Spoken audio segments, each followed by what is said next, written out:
Who knows? Okay, well, let's go ahead and get started. Um, the first part of this course, we studied Native American literature, and we discovered that most of it is oral and most of it has to do with myth. And then we moved on to the age of exploration, the explorers, and then we found out that most of American literature then was in the form of letters that people wrote back to England or Spain. And it was also in the form of journals and ship logs.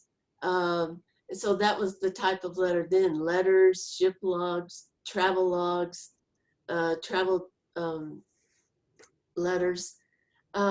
Now we're moving into the colonial period, and we're going to find that most of the literature during this period is of a religious slash historical nature.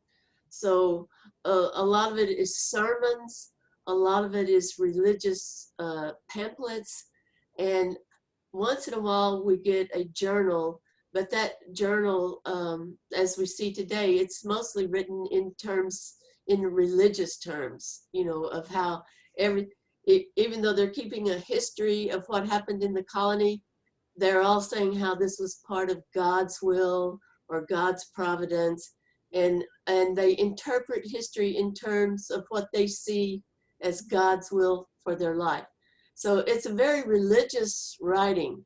So this is the third segment of American literature that we're studying, and it's religious. Um, so I want to show you a map. Let me share the screen with you for a minute and get this map up.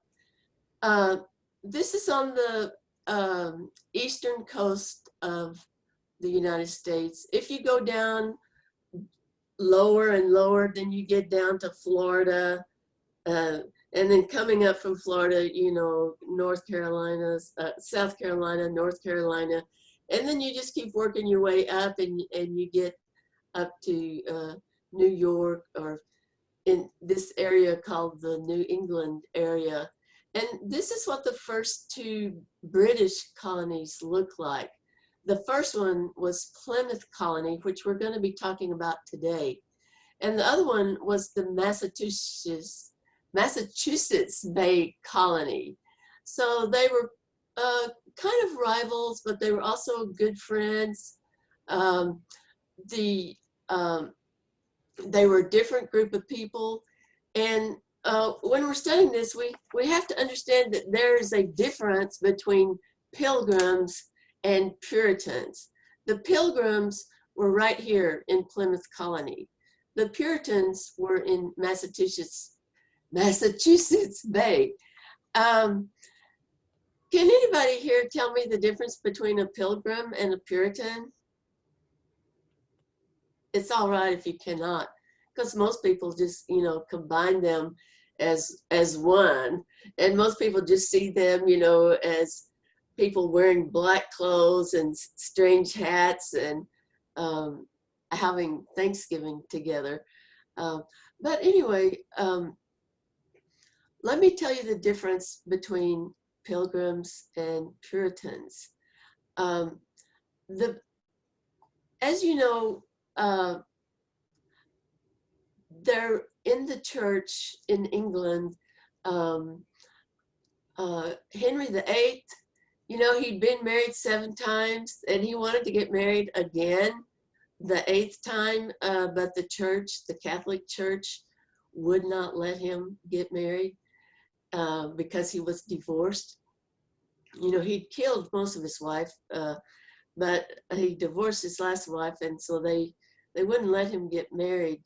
So he just up and started his own church, and he called it the Church of England. And it was exactly like the Roman Catholic Church, except instead of being run by the Pope, his church was run by the king, him.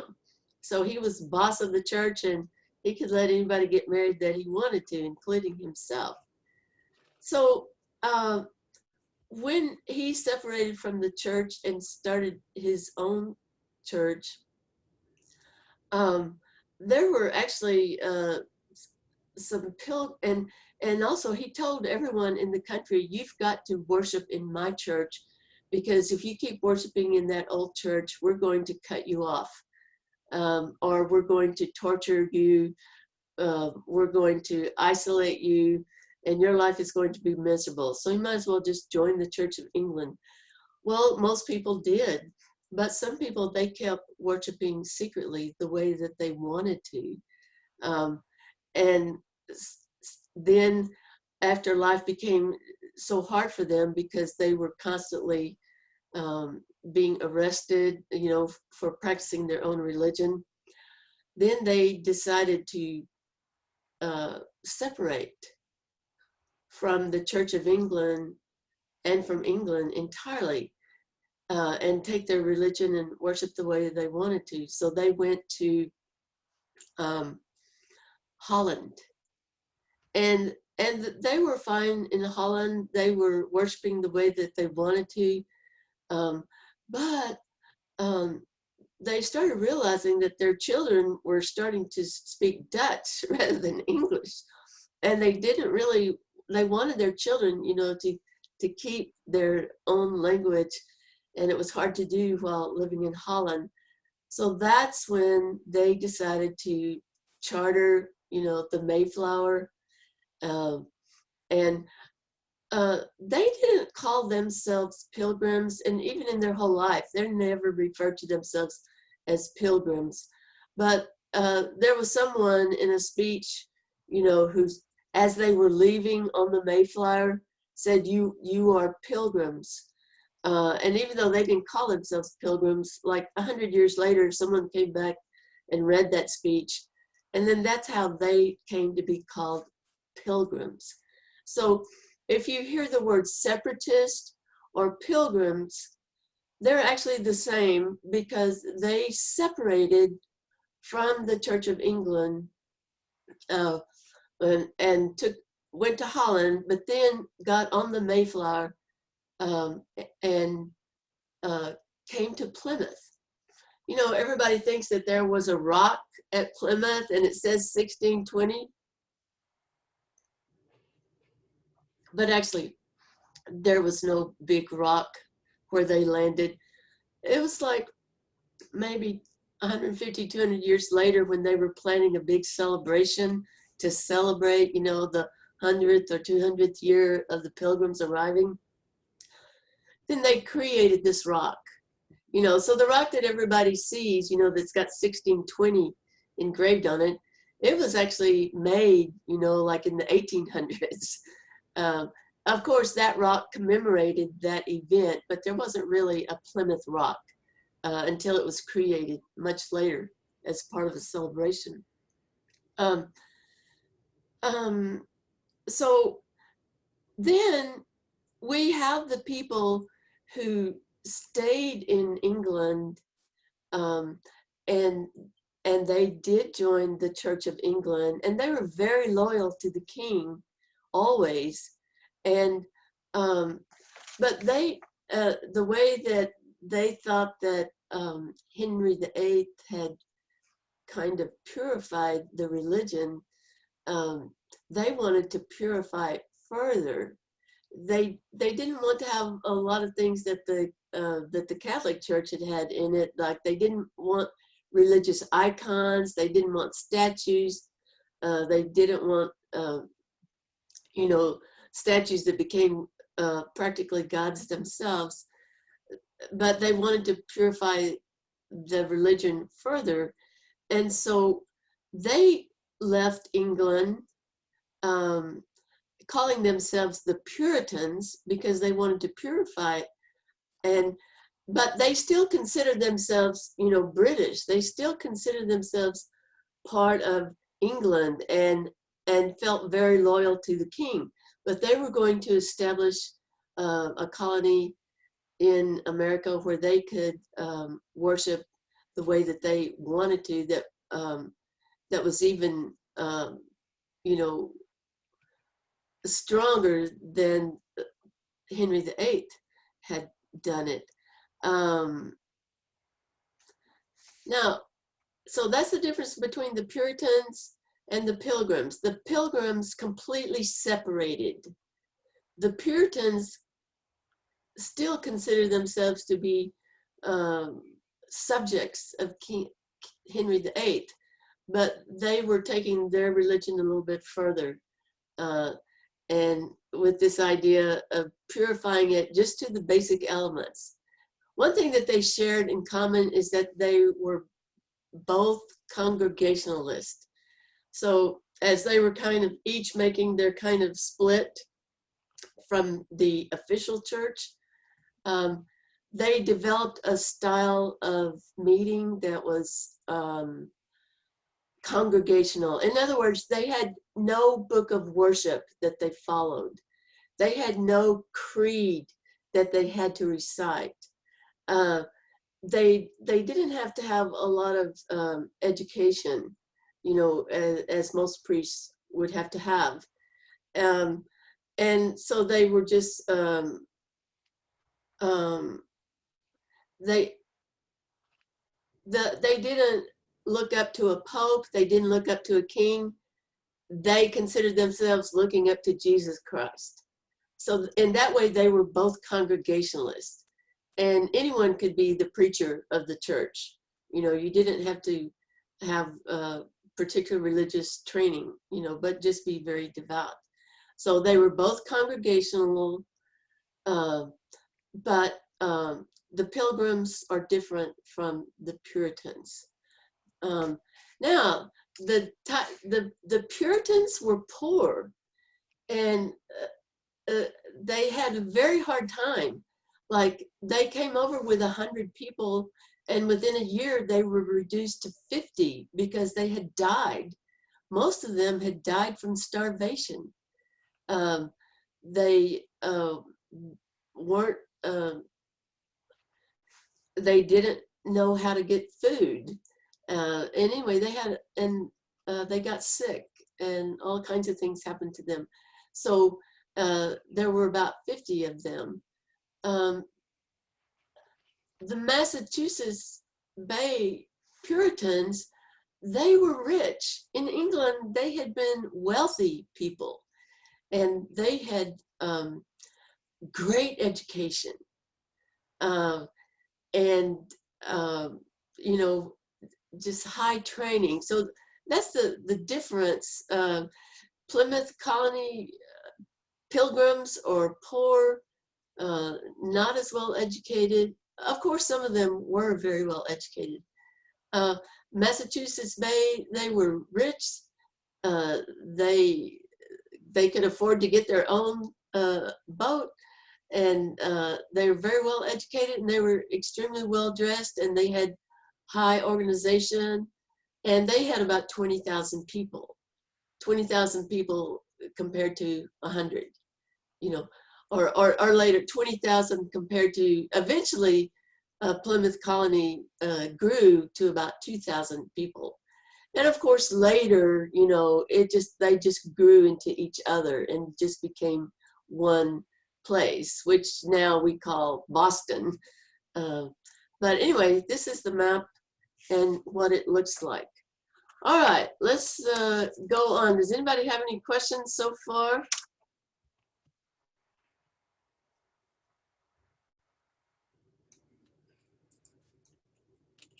No. Okay, all right. Can anybody here recite back to me the difference between a Pilgrim and a Puritan?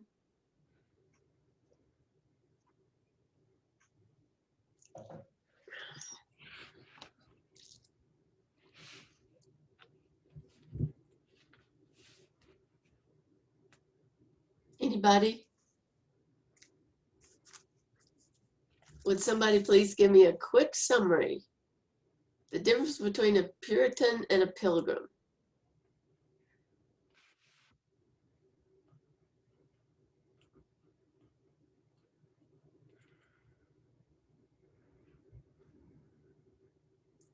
Kate, can you tell me?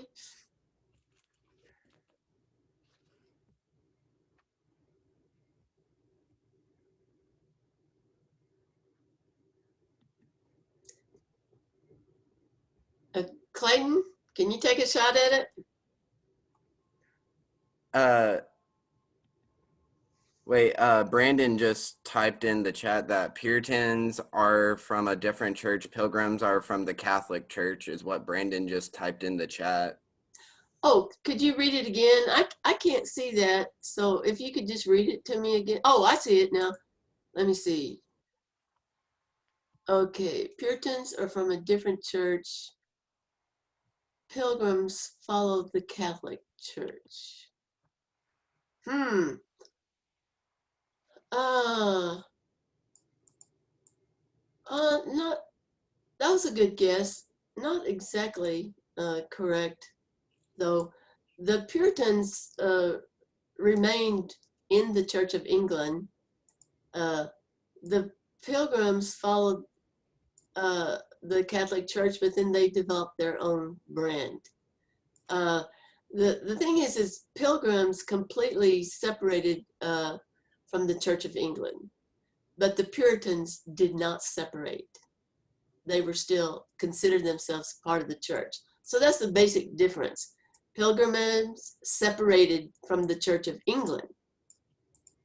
Puritans still stayed in the Church of England. Okay, just a little check there. Thank you.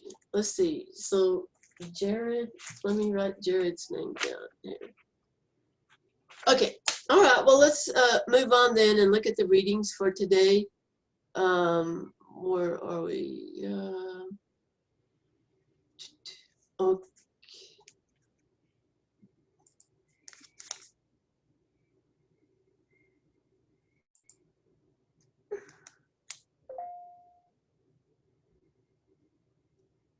Okay, I've gone to the online version.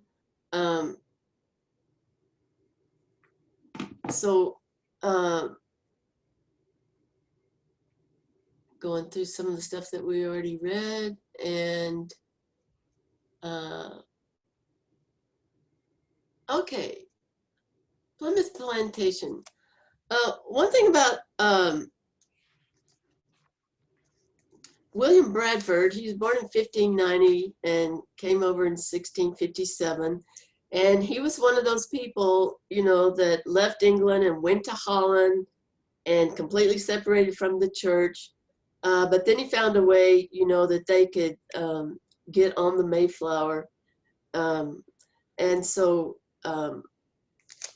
that's what they did. They got on the Mayflower to go. You remember later that Captain John Smith, he came and he helped them a lot, but this is before John Smith. So he arrived, I believe, in 1620, but then, and he lived for about 40 more years, but then he decided that, let's see, let me call this up from book one. Okay, all right. A, a lot of this language at first when you read it, it looks difficult, but it's once you get into it, it's not really that difficult. But you know, when you start getting into it, let's see how far we've gone here. Here he mentions John Smith. John Smith would have been just about 28 then, so he knew them.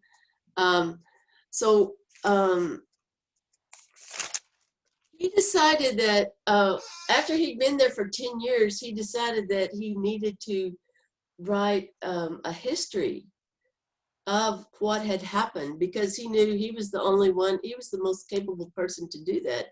So 10 years later, he started writing this history. And then after he caught up to where he was, then he kept a journal. And then his history, you know, continued as a journal. So this was from book one, but let's jump over to book, let's see, let me get back to the,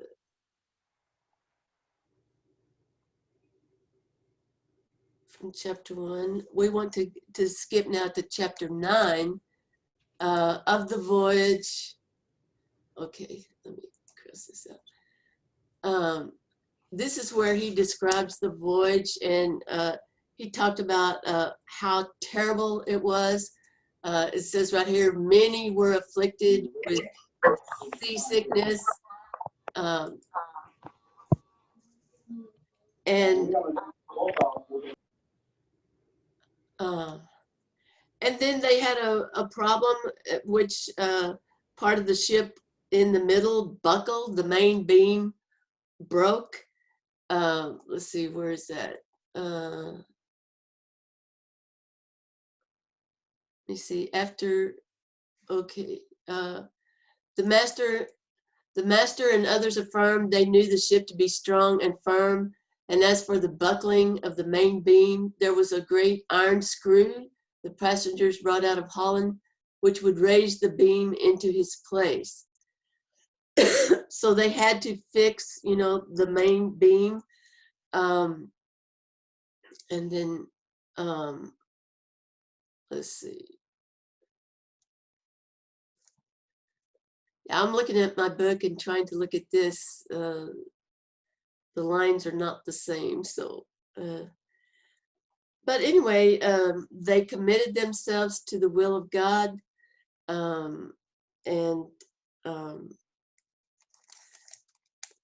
the winds were so fierce, and they kept, running into dangerous shoals. They kept being forced to stop.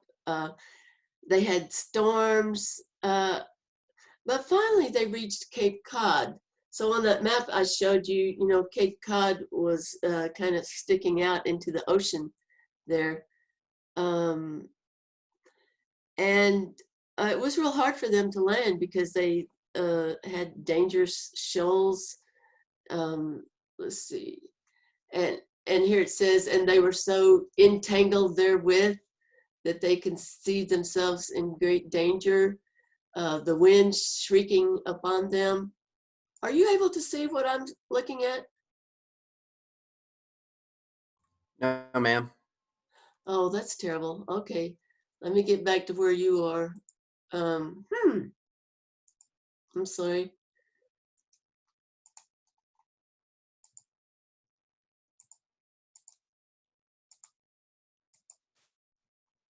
Well, let me get back in the room. Am I in the room right now? You are in the group room, but we only Okay. see you and not All what right. you're showing. Okay, I'm back. Hello, Va. Um, all right, so let me share the screen so that you can see what I'm sharing.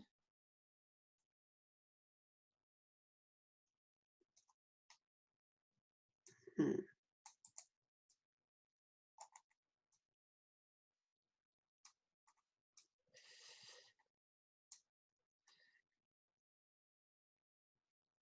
Okay, share screen. All right, there we go. That's what I want to see.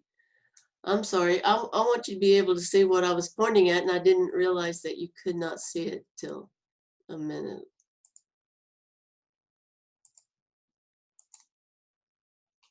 All right, let me click this.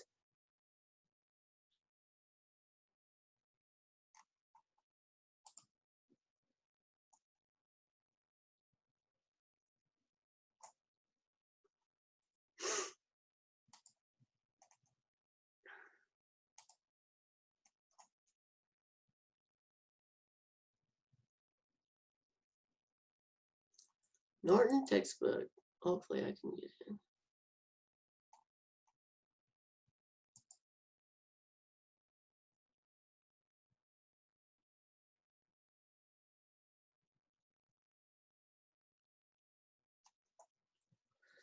Okay, I like this ebook because it looks exactly the way the book does, and so it's easier to follow.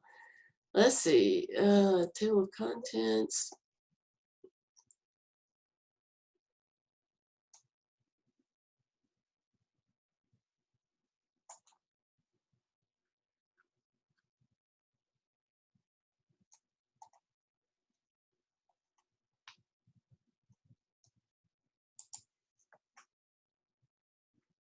Okay, can you see that?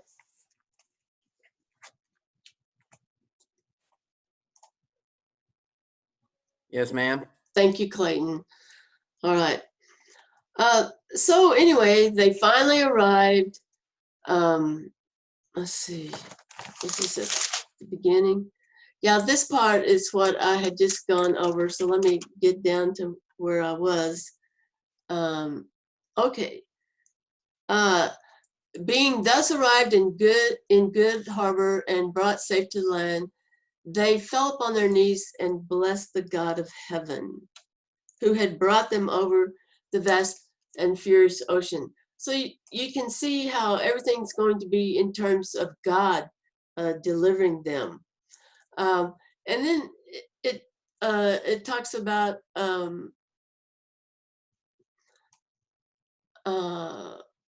I'm looking for it. All right, here. They had no friends to welcome them. Of course, they were exhausted, and at least one person had died on the ship. And they had no friends to welcome them, nor inns to entertain or refresh their weather-beaten bodies, no houses or much less towns to repair to. Um, it is recorded in scripture as a mercy to the apostle and his shipwreck company that the barbarians showed them no small kindness in refreshing them, but these savage barbarians, which when they met with them, were readier to fill their sides full of arrows than otherwise. So this history shows that they got off to a bad start almost immediately. Now let's go on.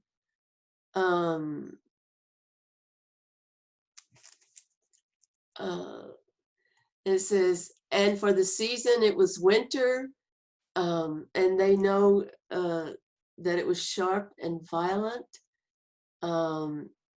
It was a desolate wilderness full of wild beasts and wild men. And so they kept looking, for a place where they could settle down, where they could find, right here, they wanted to find safe harbor. And really they didn't know what to do.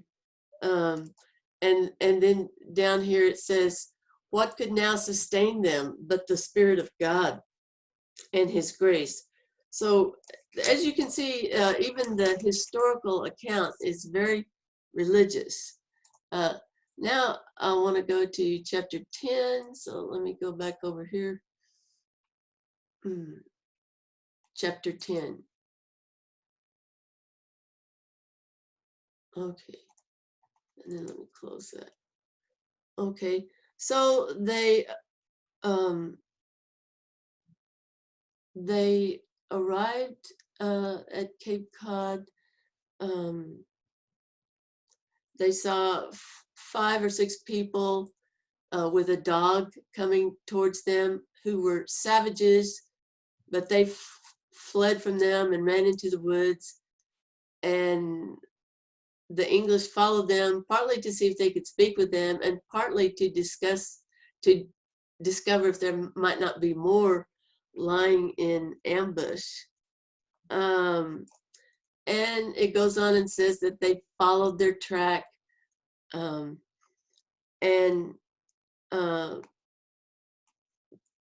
falling into thickets as were ready to tear their clothes and armor in pieces. But they were thirsty. They were really thirsty, but eventually they found water and refreshed themselves.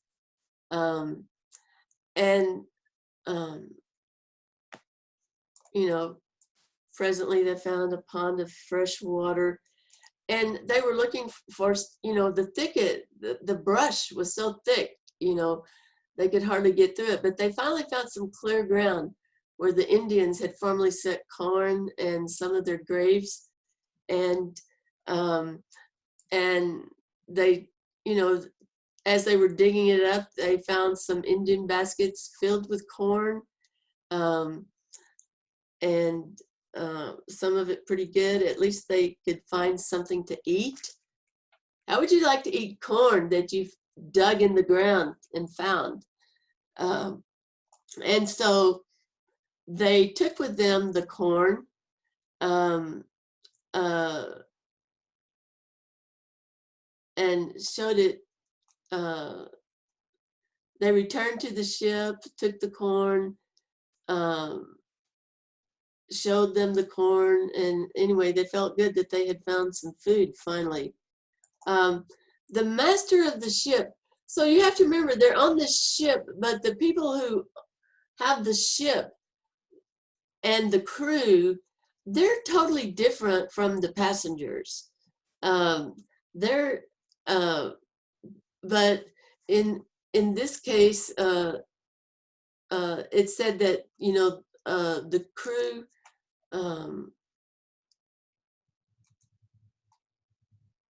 the master of the ship decided to go look for himself. So went there with some 30 men, but found no harbor for ships, but only for boats.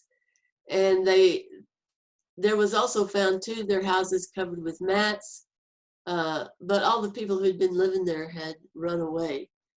And then they took the corn and the beans. So, you know, actually they're stealing.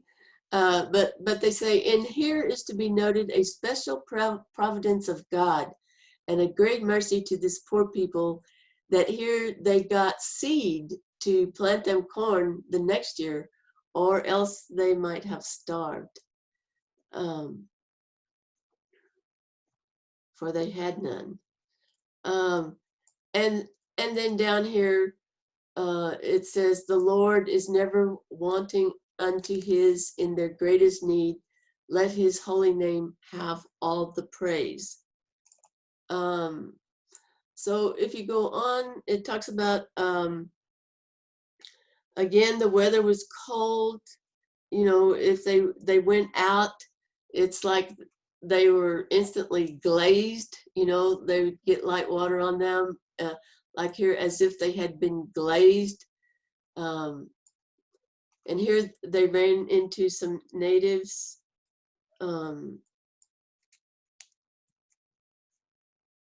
And they wondered what the natives were doing.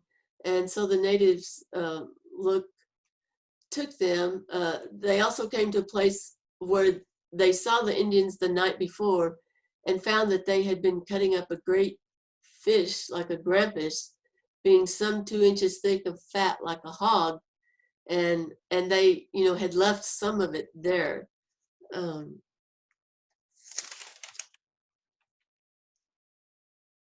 And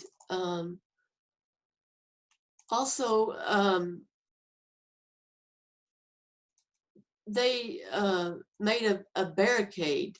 Here they use the Spanish word barricado, but they made a barricade with log stakes, pine boughs, and it was not only to shelter them from the cold and the wind, but it was also to defend themselves against sudden assaults from the natives if they should surround them.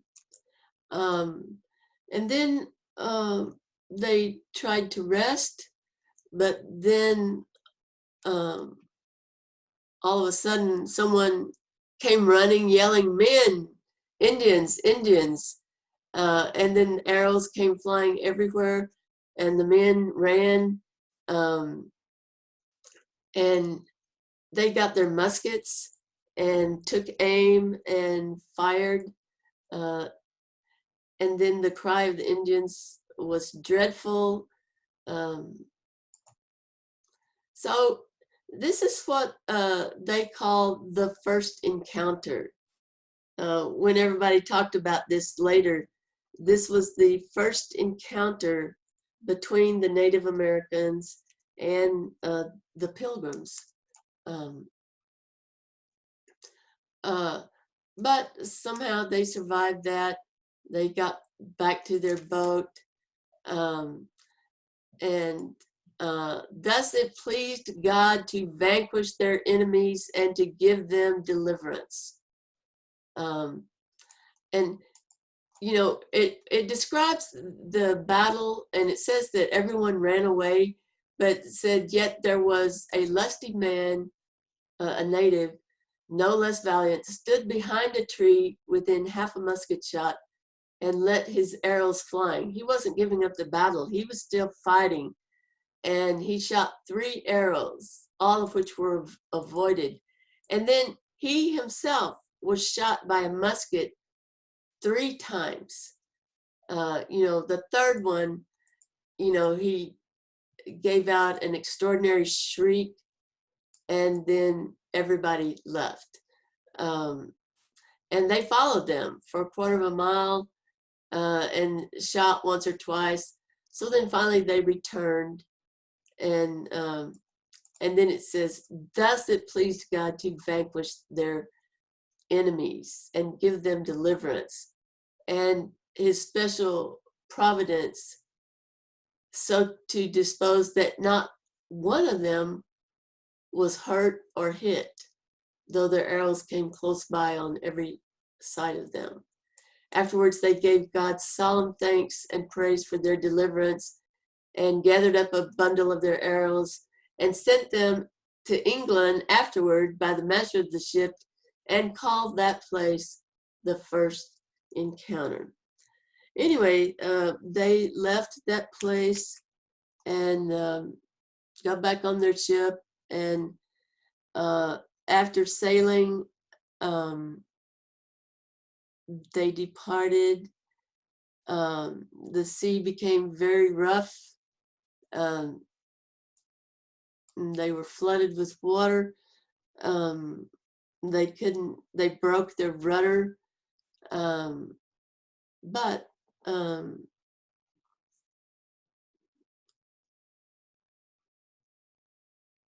and let's see, I'm trying to find my text here.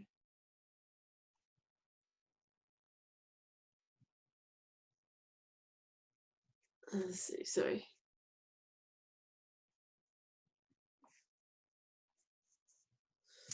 Let's see. Okay. The wind shifted to the northwest and it froze hard. You know, and they'd already had so much trouble, but they didn't give up. They went on an island where they dried their stuff, fixed their pieces, and rest themselves. And then they prepared to keep the Sabbath. On Monday, they sounded the harbor and found it fit for shipping, and marched into the land and found divers cornfield. Divers is an old-fashioned word that means many, lots of. So divers cornfields and water, and a place, you know, where they could settle for a little while. At least it was the best they could find, and so they accepted it. And then let's see.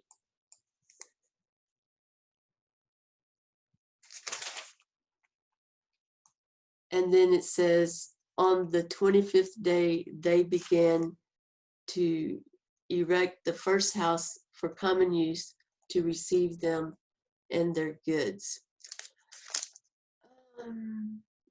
Let's see. All right. Are you still with me?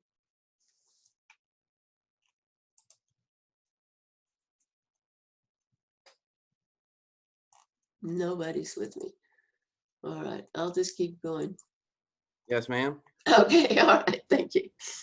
Nice to have to know that someone's still there. All right. Here we're going into book 2, jumping over to chapter 11, and this really talks about what it's like, the difficult beginnings. I'm going to skip down. Whoops. All right, I guess I have to go back to the menu for that. Right here, difficult beginnings. You know, they had a hard time, and people were starting to lament and say, woe is me, you know, and everybody was sad. And in 2 or 3 months' time, half of their company had died, especially in January and February, being the depths of winter and wanting houses and other comforts, being infected with scurvy. You know, scurvy is caused from a lack of vitamin C. So they didn't have oranges or anything to get their vitamin C from. And so, and sometimes, you know, 2 or 3 people a day died. So that out of 100 and odd persons, scarce 50 remained. Only 50 remained. And of these, there was but 6 or 7 healthy persons. But those people who were healthy, they worked hard night and day. They carried wood, they made fires, they dressed meat, they made beds, they washed. Those who were healthy, they worked really, really hard. But most of them weren't healthy enough to work. So they had a real hard time. And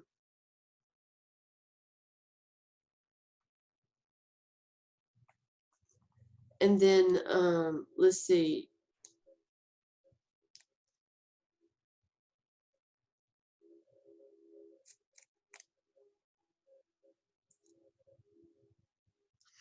Okay, it talks here about how some of the seamen, you know, the people who worked the boat, who were different, you know, from the pilgrims themselves, um, they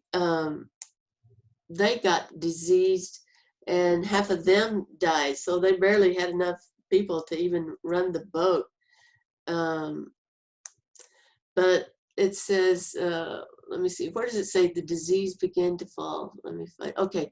The disease began to fall amongst them also, the seamen.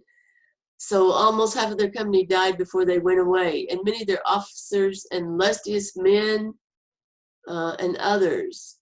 And then the master was stricken and sent to the sick ashore, and told the governor he should send for beer for them that he needed, though he drank water homeward bound. But now amongst his company there was far another kind of carriage in this misery. They began to desert one another. They were sick, they were dying, and they really, you know, just couldn't help each other. Um, uh, and so then the seamen became mad, you know, and they would often curse and scoff at the passengers. Um,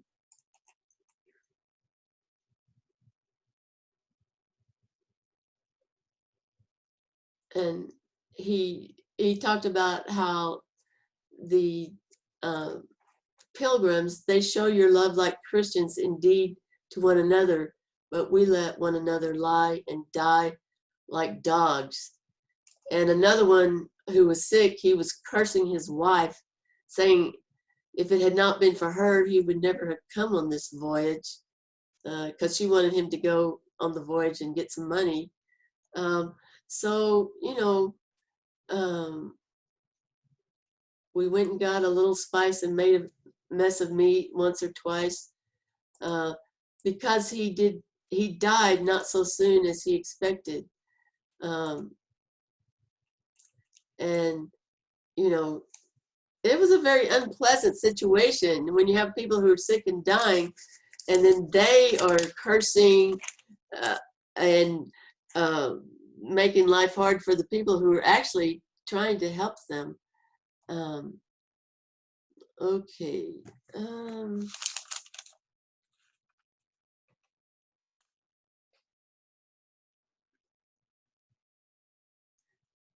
And he points out that there was a young man, you know, who had compassion and tried to help everybody.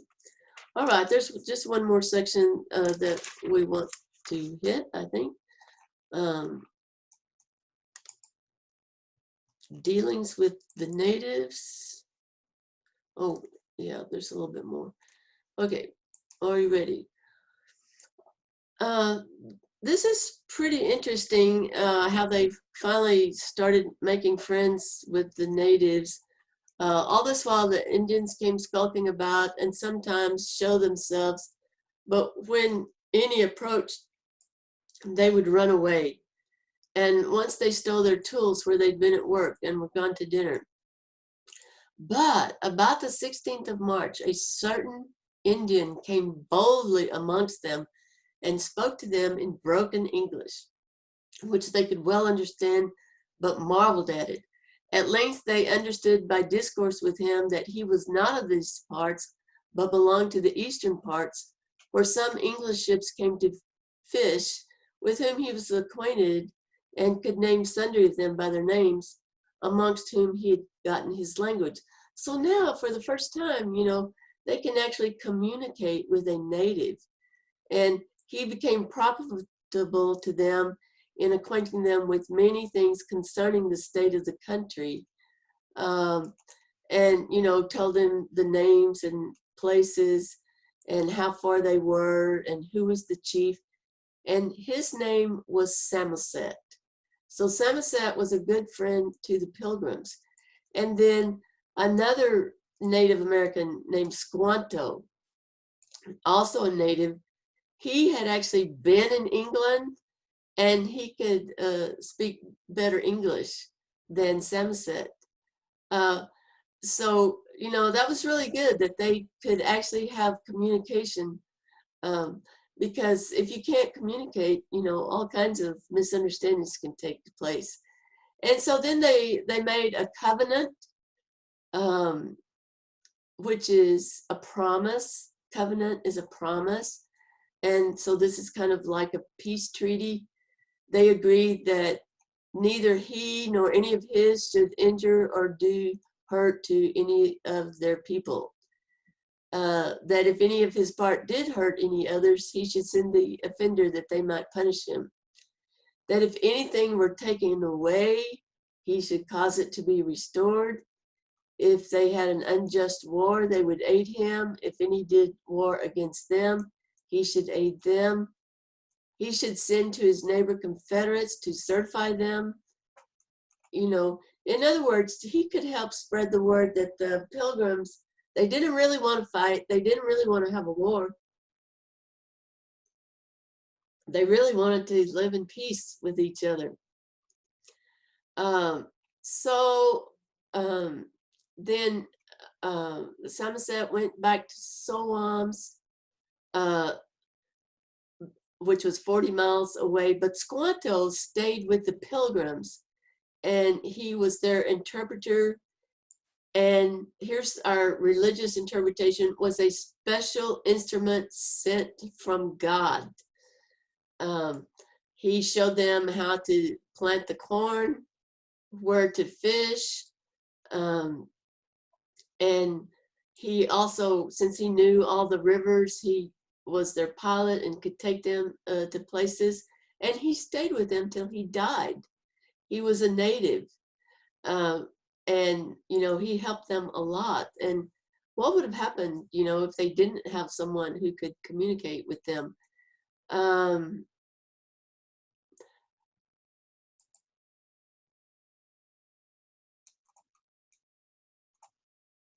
He and others had been captured for slaves earlier. And then the master of that ship was going to sell them for slaves in Spain, but he escaped in England. And then a merchant in London, took him on. And then he was brought to these parts by another gentleman sailing from England. So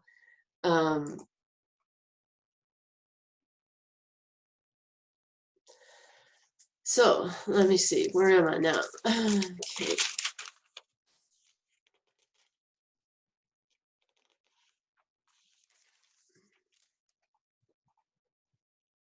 Okay. So anyway, gradually, with Squanto and Somerset's help, things became more peaceful. And then let me see what else we want to do.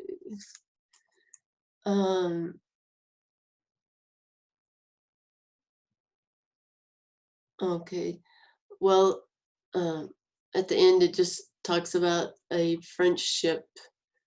I think we can skip that. But to return, the spring now approaching, it pleased God, the mortality began to cease against them. They stopped dying, okay? And the sick and the lame recovered somewhat. And it was as if new life to them. They had borne their sad affliction with much patience and contentedness, as I think any people could do. But it was the Lord which upheld them and had before prepared them, many having long borne the yoke, yea, from their youth. Many small, okay. He says he omitted a lot because he kept it in a journal, and that journal would be readily available. Okay.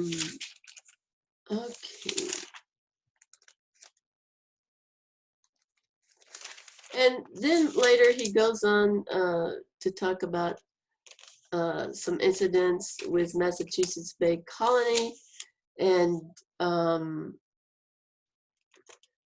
then he has a chapter that's titled "Prosperity Weakens the Community." So, you know, when they'd been struggling and hard, they were doing fine, but then when they finally got strong, well, then everybody wanted their own land grant and wanted their own cattle. And so then they gradually started to disperse into their own ranches and farms, and they weren't quite the tight-knit community that they had been earlier. Right, all of this that we've been reading were from his journals, and actually most of his journals were lost for a long time. But then eventually they were found. They were actually found in England, because during the war between England and the colonies, some British soldiers had found the manuscripts and put it on their ship and took it back to England, and they were stored in England in some obscure library somewhere. And so it was only in the 1800s that his journals were rediscovered. And it really explained a lot about life in the colonies that people had not realized before, because people had built up this idea of real peaceful relations. But we can see from this that the relations between the natives and the colonists were not as smooth as people would like to believe. However, it was during this period of colonial time, and after that first year of survival, that they did have the first Thanksgiving. And they were able, you know, to have the pumpkins and the corn and come together for a Thanksgiving feast and give thanks to God, you know, for saving them. So I think it's kind of interesting that as our course progresses, you know, we studied Christopher Columbus right before Christopher Columbus Day, and now we're studying like Thanksgiving, you know, just as in a month from now we'll be at Thanksgiving. All right, this was William Bradford.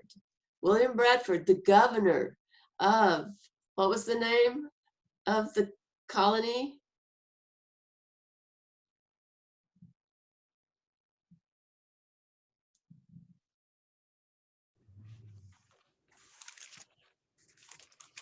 I can't hear you, but was it the Massachusetts Bay Colony? No, that came later. This was the first one. It should be easy for you to know. Can you, Kate, did you say it? Plymouth Plantation. Thank you. Thank you very much. It was at Plymouth. Yeah. Plymouth. So very good. Thank you. I appreciate that. So William Bradford was the governor of Plymouth, and that's the first settlement in, the first official colony. And if we just go back and look at that map again, well, I guess I've lost it now. Well, anyway, you remember oh, here it is.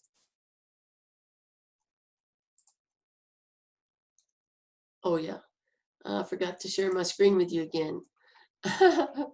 Now let me get back to you so I can do that.